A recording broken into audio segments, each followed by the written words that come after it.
El senador Noroña revienta a todo el Poder Judicial por quererse tomar atribuciones que no le corresponden. Corre video. Y ciertamente le hablé a la ministra presidenta Norma Piña para pues, plantearle que hubiese una colaboración entre poderes porque se había apersonado en la Corte un funcionario de la Cámara de Senadores, el secretario técnico de la mesa directiva de la Cámara, Rubén Cayetano, exdiputado federal además, y lo recibieron en la calle como si se tratara de un pedigüeño o un abonero.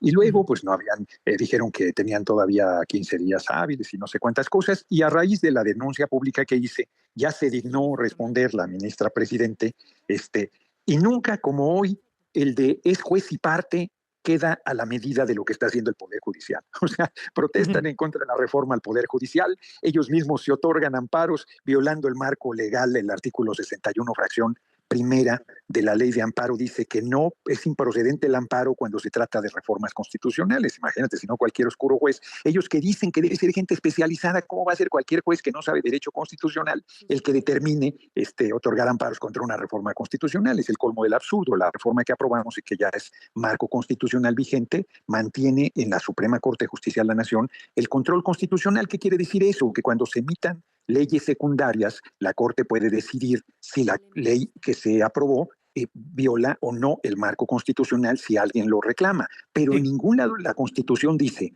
que la Suprema Corte tenga facultades para revisar la constitucionalidad de una reforma constitucional. Yo no sé dónde estudiaron derecho los 8 ministros de la Corte que ayer aceptaron un recurso sin fundamento. Yo los reto a que me digan en qué artículo de la Constitución les da derecho a revisar la constitucionalidad de una reforma constitucional y poner además en tela de juicio al constituyente permanente, que no solo es el Congreso de la Unión, la Cámara de Diputados y la Cámara de Senadores, que le exige la Constitución por 2/3 de su votación poder hacer una reforma constitucional, sino también pasan por encima del constituyente permanente, que son los congresos de los estados, que se exige que la mitad más uno de los congresos, esto es 17 congresos estatales, aprueben la reforma. La reforma constitucional del Poder Judicial fue aprobada por 23 congresos estatales, uno en contra, y después 2 congresos estatales más se sumaron a aprobar la reforma, es decir, hay 25 de 32 congresos estatales que supera con mucho la mitad más uno.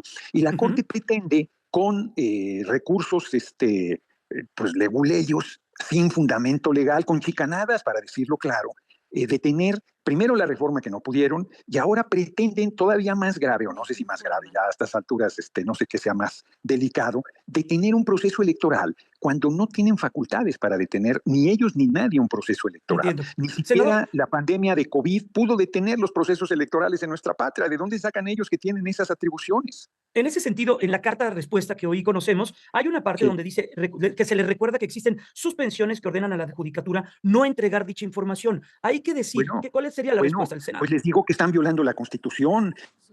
Lo que se aprobó, a ver, la reforma al Poder Judicial, pues era reforma y se estaba discutiendo y todo lo que quieran. Hoy no es la reforma.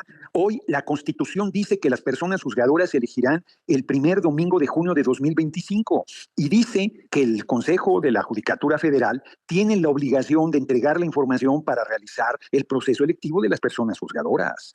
O sea, ellos no pueden Entiendo. ampararse contra la Constitución. O sea, Eso por eso un es lado. ridículo.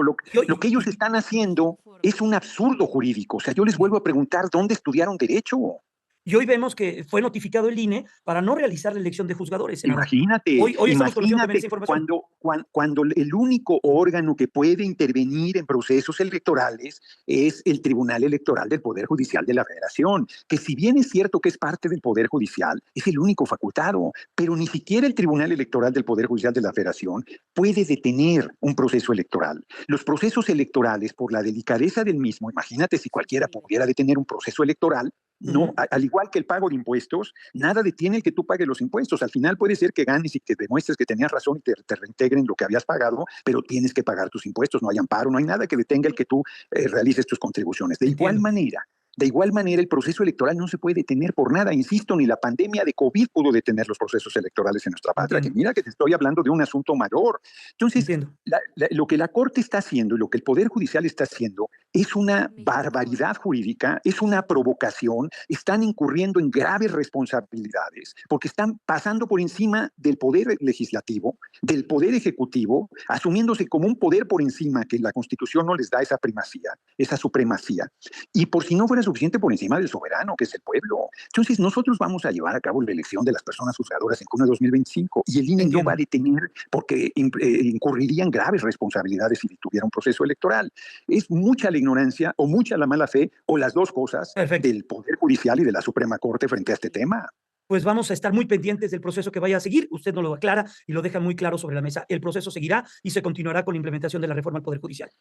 Y no solo eso, yo ayer, y aprovecho el espacio que tú generosamente me brindas, para volver a llamar a la ministra presidenta Norma Piña y a los 7 ministros y ministras de la Corte que acompañaron con el voto, aceptando un recurso que no tiene ningún fundamento legal. Yo de veras los reto públicamente a que me digan en qué artículo de la Constitución. Yo les digo, nuestra facultad está en el artículo 135 constitucional. Ahí dice cómo se hace una reforma constitucional y quiénes son los únicos que pueden hacerlo. Yo ya les estoy respondiendo. Ahora que ellos me digan en qué artículo de la Constitución fundamentan el que ellos pueden revisar la constitucionalidad de la reforma constitucional. Claro. Y yo te adelanto que es que ninguno. Por lo tanto, los llamo a la prudencia, los llamo a la responsabilidad. Todavía no incurren en gravísimas responsabilidades de pretender calificar la constitucionalidad de la reforma que hicimos y que hoy es constitución, hoy es marco constitucional vigente. Entonces, pues, me parece que están a tiempo. Perfecto, senador, pues vamos a estar muy... No tiene desperdicio, habló de corrido Noroña. Así me gustan las entrevistas, cuando un periodista deja de ser la estrella, el protagonista, no como los otros panistas que se disfrazan de periodistas neutrales que se ponen a debatir con los de izquierda. Aquí el señor, pues a lo mejor no está de acuerdo con Noroña, pero lo deja hablar, como decía Obrador con Sabludowski. Bueno, tiene razón, o sea, en ningún artículo dice, ya están saliendo en las redes sociales artículos que dicen que ellos están para proteger a México. Salen los panistas a decir que la Suprema Corte es la última línea de defensa y no sé cuántas cosas, y también dicen que son hipócritas porque Monreal, Sansores, Bartlett y otro senador salieron a poner un amparo, Ernestina Godoy, a un amparo para revisar la reforma energética. ¿Y qué pasa? Que la reforma energética la declaró constitucional la Suprema Corte, decía que no tenía competencia para revisarla y desechó el amparo. Entonces, aquí no se extraña de que por qué 8 contra 3 es lo que le brinca a Noroña y a nosotros, porque va 8-3 la Suprema Corte diciendo vamos a revisarla porque vamos a darle entrada a los amparos. Ahí sí entran, ¿verdad? Cuando son jueces, cuando son pares, cuando son gente que le están afectando sus intereses. Pero cuando es la reforma energética y cuando López Obrador dijo que se nos pregunte, hicieron muchísimo daño y ahora las empresas extranjeras están despachando y vendiendo gasolina al mismo precio, ni siquiera la bajaron a la mitad. Entonces es nada más fue una reforma dañina. Bueno, esta reforma es constitucional, como dice Noroña, no pueden ellos cambiar la letra de la ley, ellos están para interpretarla. Ahora resulta que también van a legislar. Ellos no pueden erigirse como un órgano rector, vigilante, observador del poder de una ley constitucional. Por ejemplo, como dice bien Noroña, ellos pueden observar una ley secundaria.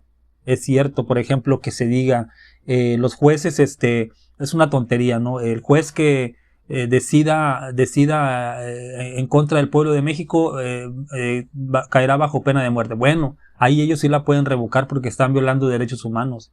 Me fui muy al extremo, pero básicamente así es como lo explicó un abogado, de que ellos sí pueden tirar una ley que diga que viola los derechos humanos. Aquí no se está violando los derechos humanos, al contrario, se nos está dando más derechos humanos, que es el poder votar a nuestros jueces y que el Ejecutivo ya no ponga a jueces de su ideología. Así lo vimos nosotros. Dime qué opinas tú. Hasta luego.